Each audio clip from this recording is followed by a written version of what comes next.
Desididong magsampa ng reklamo ang isang rider na nabangga na nagulungan pa ng pickup sa Bacoor, Cavite. At sa Muntinlupa naman, tumilapon sa Skyway ang isang SUV at tumama sa isang kotse. Saksi, si Nico Wahe. Masdan ng pickup na ito na nakahinto sa Daang Hari Road sa Bacoor, Cavite kahapon, bisperas ng Pasko.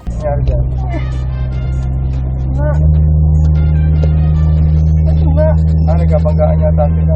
May nakatigil na pick-up dun sa gitna ng Daang Hari.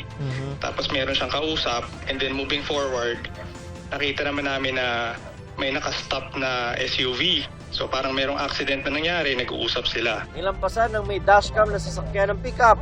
Pero ilang sandali pa, sumulpot na lang ang humaharurot ng pickup.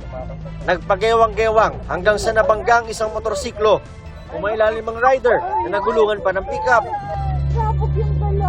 Ginagala niya pa. Medyo mabilis yung takbo niya and then basa din yung daan. Pag preno niya, inabot niya pa rin yung motor sa harapan. Kaso hindi niya siguro alam na nasa ilalim niya yung rider. Tapos tinabi niya, kaso nasagasaan niya. Naisugod naman sa ospital ang rider matapos isumbong ng may-ari ng dashcam sa mga pulis ang insidente. Ayon sa Bacoor Police, patuloy ang backtracking para malaman kung sino ang nagmamaneho ng pickup.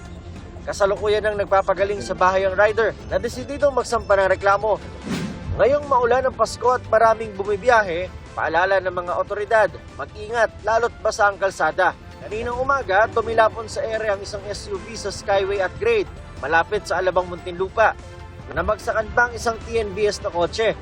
Sa kwento ng TNVS driver, lumipad mula sa kabilang linyang puting SUV, tumama sa poste at nang pabagsak na, nahagip ang kanilang sasakyan. Lumipad siya eh. Paglipad niya, bumunggo siya sa poste, tapos pagbunggo niya sa poste, tumagilid.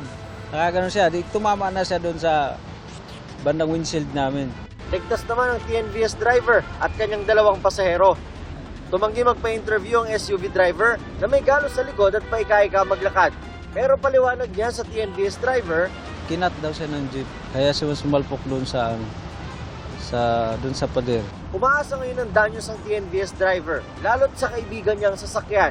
Kung maaari nga lang po sa ganito, yung speed limit medyo babaan pa nga natin kasi unang-una napakaluwag po ng kalsada at madulas, nag-uulan po ngayon. Huwag natin samantalayin yung kaluwagan dahil baka mamaya tayo naman po ang ma-aksidente.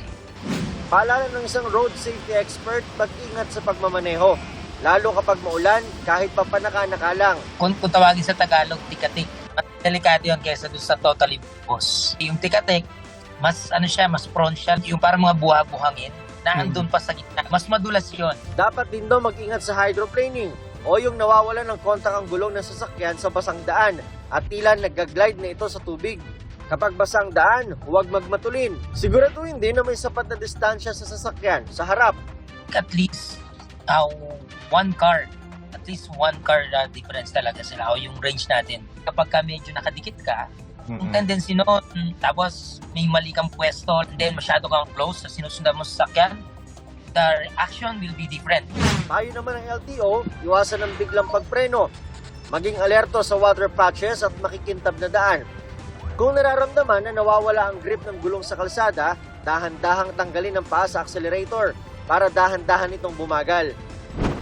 Para sa GMA Integrated News, ako si Nico Wahe, ang inyong saksi. Mga kapuso, maging una sa saksi. Mag-subscribe sa GMA Integrated News sa YouTube para sa iba't ibang balita.